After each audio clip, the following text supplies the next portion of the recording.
It has been 3 years since my previous collection video, and today I'm finally doing an updated one. Since the last time, it's very different. Things have gone and things are going. Speak about those as we get to them. So without further ado, let's jump in.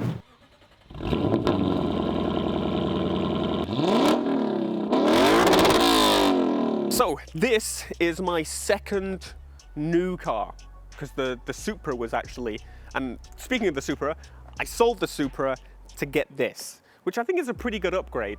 You'll remember in that video, if you watched the previous one, I wasn't really sure on it. I prefer V8s in new cars. I don't like BMW engines, they sound kind of boring. Sorry. I don't like BMW 6-cylinders. I can say that. A little bit about this then.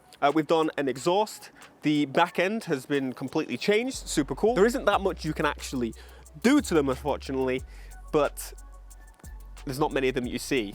So that's kind of why. Something I really, really love about Lexus is obviously the interior is incredible. It's beautiful. Lexus is quite dated in terms of technology though, which isn't a bad thing because they've got Android Auto and CarPlay and things like that. In terms of all the assists and stuff, it is very like super early crash detection and stuff, and it is quite annoying. It just comes up randomly. When you're on a normal two-way road, it freaks out that someone's about to swerve into you and kill you.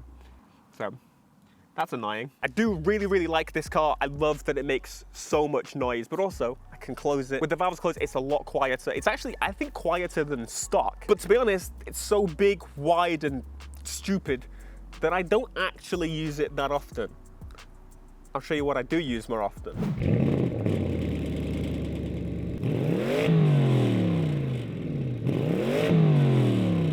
This, my friends, is the Porsche Panamera, and I don't need to tell you how much I love this car. To be honest, when you buy a new car, the love for it fizzles out pretty quickly, I've found, from a lot of these cars. Weirdly, as much as I did not like Porsche previously, this is still my favorite car. I really love it. It kind of does everything. It's practical, it's got a twin turbo V8, so it's probably the fastest car of the collection. It is too quiet, it's mega comfortable. It's just kind of the car. In the interior, as you can see, I've even got bloody screens. Why is that necessary? There's massage seats in the rear. It's just stupid. So I bought this used, I didn't buy this new. So I got like a really good deal on this car, and just look at the space. I actually fit, in that LG video I did, all 5 TVs in there, along with all the PlayStations, everything. I was gonna try and manually do that then. Someone's doing Welsh, Don John Lewis. There's things I obviously want to do to this car to make it that little bit better. Like, for example, it doesn't even have the Porsche sports exhaust, so it's dead silent unless you're standstill. This is kind of how it sits normally. It can go a bit lower when you change it. There is a lowering module you can get that just kind of makes it sit a bit lower without actually ruining anything. And of course, it would be nice to just get some wheels and better tires. Pirellis are crap, and if you are from Pirelli, they're great. So that is the Porsche Panamera. Very good car.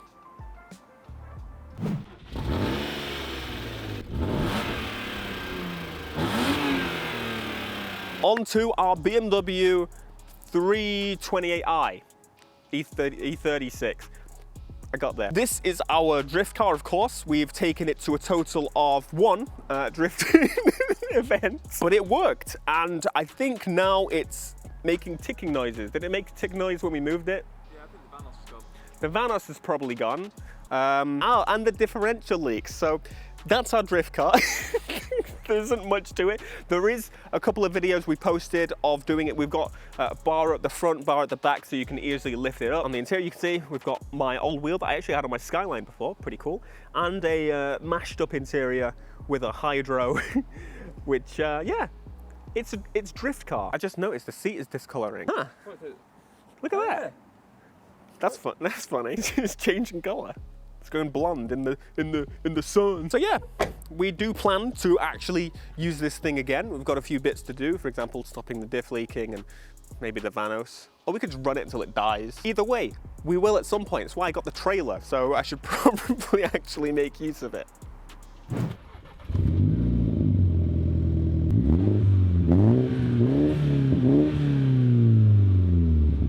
On to the JCW Mini, and before anyone says it, people are gonna be like, oh, I prefer the older generation. The middle BMW generation, I think is disgusting. It's horrendous. This is much nicer. The new ones, we don't talk about the new ones yet. This is my actual first hatchback. Of course, it's Meadows' car. She decided on the color. I wanted red. And I'm glad that she overruled that decision, because ultimately this is like the sickest thing ever. A few things we've done to it, the grille, for example, the whole front here, it's all changed to the GP3 options, which they all just kind of fit. We've had this kind of left for a while. It doesn't quite sit right there because obviously on the GP3, the arch is, you know, a little bit different, but ultimately, doesn't matter. Don't care. We've got a GP3 wing on it, so we actually painted it to remove the GP side sticker, the indent there, because of course it's not a GP3, it's actually a manual JCW, which is kind of rare. Actually, I don't think you could buy manual Minis anymore. We've got the diffuser from Mini again. I think it's like the sports diffuser or something, and the exhaust, I did that. Just don't look further down. I absolutely love this thing. I never had a hatchback before this one. I kind of jumped to the IS200, and I kind of regret doing that. A little hatchback is definitely something everyone needs to try, and f your SUV.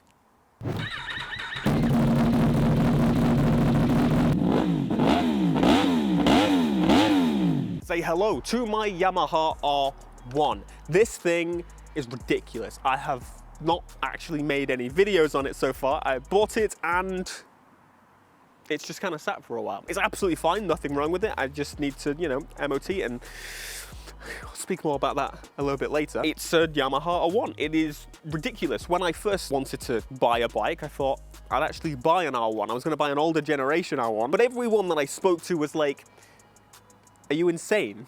And so that's when I bought my first bike, and then I bought this one, and then I bought another one, but the other one is gone. Ultimately, I actually think as long as you get a modern 1 litre bike like this, and you're a sensible person, I'm not the type of person to take risks. I actually think this is possibly the easiest bike that I've actually owned, which is weird. The only thing that has been done to this is there's an exhaust, and it's got, you know, fall protection. It's very good. Also, please don't take this as me saying you should get a litre bike. That is terrible. Don't do that. Get something sensible, like a 650. That's scary when you first start, but you need that, definitely. But yeah, absolutely love this bike. It is incredible. Weirdly, I was a little bit worried about like back pain when you kind of lean forward. It's actually better for your back than a normal bike, I find, which is weird. I saw James May said the same thing. But yeah, R1, the best bike I've owned, because I've not owned that many. And I wanted this generation for the sake of the safety features and whatnot, and I don't want to wheelie and die, so I thought, hey, have a setting that basically doesn't let me. Great.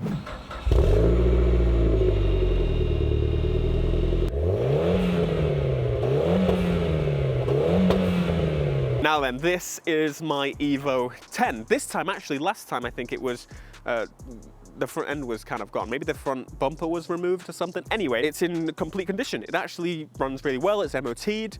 It's good to go. So this is an FQ360, so it is the sought after model. It has a manual transmission, which is, again, worth a little bit more, very nice. But as I said, I just didn't really fall in love with it. It's a very good car, all-wheel drive, very quick, like it's as fast as you'd probably need. But when I've got something like the Skyline and I want to go out for a fun drive, I'm gonna go for that. Ultimately, I just didn't fall in love with it like I kind of expected to, but it's looked after. And so it's time, actually, for this one to go. I do hope this goes to a really good place and, you know, it's looked after and loved and driven, because yeah, we've put a little bit of time and money into this. I actually just got everything properly refreshed, got a full service, got a new clutch installed. We've got the adjustable clutch, we've got the oil cool upgraded, we've got the blow off. We did quite a lot to it. It's a really good example. So if you're interested, there are ways to find it.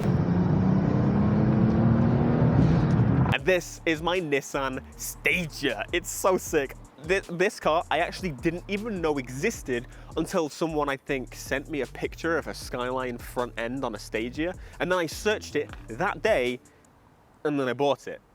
I think that day. The Skyline front end went on very, very quickly, and that was thanks to Marriott Coachworks. I've actually had an exhaust that I haven't put on this, which I definitely need to, because it makes no noise, and it would sound very similar to the Skyline once that's on. It pretty much shares a lot of things similar with the Skyline. So my idea was if I got this, I could take things from the Skyline when I'm not using them anymore and shove them in this. So the kit on it, I actually have no idea. It looks pretty cool. It's very flimsy, but it held paint pretty well overall.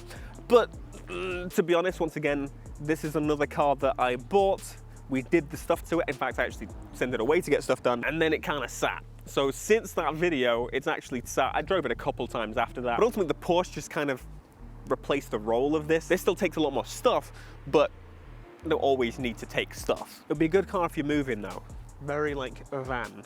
Now, as I said, it's been sat for a really long time, like almost a year.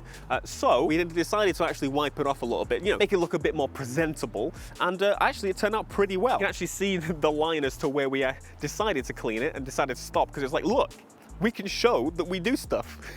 So what we used for this quickly is the all-purpose cleaner and also then quick detailer, and it looks really good. We definitely need to do the window.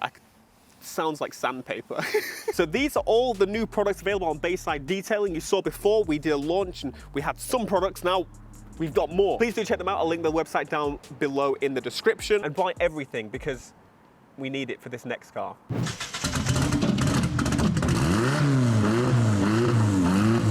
This is the Mitsubishi Eclipse. There's a lot of story behind this. For example, once again, I have bought it and it has sat. We did send it off, so it was running. I haven't tried it since, but ultimately, yeah, it's just kind of been sat. I'm pondering what exactly to do with this car, in that, well, the floor is in a state. The car is in a state. You can just see it by looking at it. It was a lot worse, but we did use some Bayside Detailing products to clean that up a little bit. A little bit. I say a little bit, is absolutely hammered before. If you know me, I absolutely love the Mitsubishi Eclipse. It's an incredible car, and I think one of Mitsubishi's best cars, which they didn't actually make that many. And now they're absolutely shut. I don't think I've seen any other GSXs in the UK. There's probably a reason for that. They're all crumbled and horrible. There are a couple of front wheel drive ones, and you know, I could potentially get one of those and swap some bits across. We could make it into a track car of some kind. But let's be real, this thing is a shed. Quite literally, actually, there's just stuff piled in it. It is quite literally storage. Don't get too close to the front there, because it is just mold. We didn't do that, obviously. If I sit in that, The Last of Us will be real. I will be person number one. Also, I'm also really terrified when I see cobwebs on this car, because there could be American spiders. They could kill me. We don't have dangerous spiders. It's just, this car, it could have a snake in it.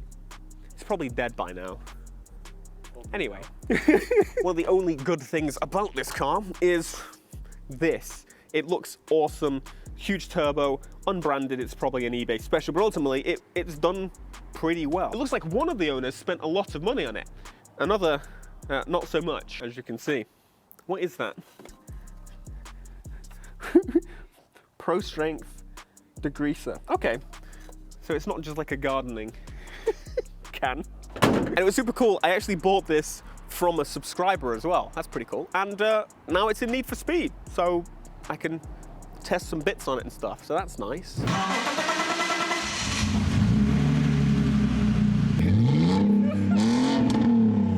Welcome to the M3, not M3. GTR, not GTR. This is obviously our biggest project right now. It's been a while since we've had a little update. We have done some things, and maybe you'll get some hints throughout this. But ultimately, this is a big project, and I love this thing so much. It's so cool. It looks more race car every time I look at it. Not much to say really, because again, this is an active project. It's going to be a project for a while. Absolutely love this thing. It's going to be awesome when it's done. When will it be done is the real question. When it's done. If you're not in the know, I am building an M3 GTR from Need for Speed Most Wanted. That is the project. There's a whole playlist of it. You can find it on the channel. And yeah, be on the lookout for another video soon. When is it? Could be today, could be a year from now.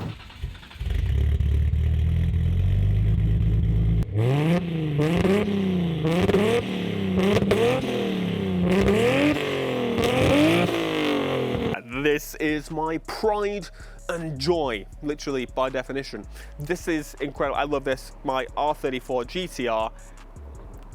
This is my like forever car. I could never see the back of this. I shouldn't say that though. Everything has a price, and this costs a lot. I didn't actually spend that much. I spent a third of the value of the car now.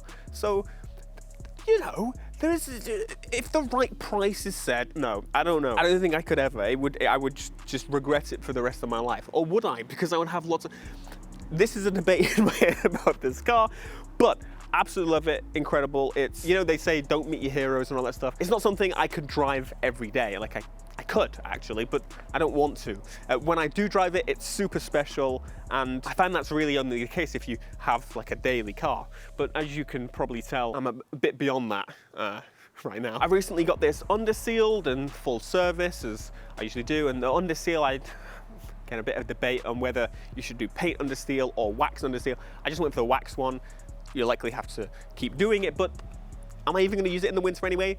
No, but the whole other side was cleaned and then a layer of wax to secure it. Yes, the Porsche might be the best car, but this is my favorite by far, actually. So there we are, that is my complete collection, and I said that the Evo would be going. Some others may actually go too. The thing with having a lot of cars over in the UK, it's very different than what you see in the States. Obviously in the States, there's a lot less rules and regulation based on the vehicles. In the UK, to actually drive these cars on the road, yes, you obviously need insurance, but you also need an annual checkup, an MOT, to check that, well, everything is fine and dandy with the car. It's a pretty basic check, but it's a check nonetheless. If you do something like, for example, remove an airbag from a wheel, you're gonna fail, and you might need to find a man, but it's kind of difficult to do that sometimes. It's also illegal. I don't condone it. No. So I'm gonna be honest, having this many vehicles is ridiculous. I would not suggest it to anyone, especially if you are somewhat especially if you are somewhat or maybe significantly neurodivergent, because again, you will just have them sit and then you go, oh, I can't drive my car I want to because the MOT is due, or I should service the car before I drive it again, and like I could do it myself, but I've got many other things to do. And hopefully you enjoyed this, and again, I will bring you an update as things do go, but ultimately this is probably the most cars I will ever own. Don't forget to check out Bayside, link in the description, and I will see you in the next one. Peace.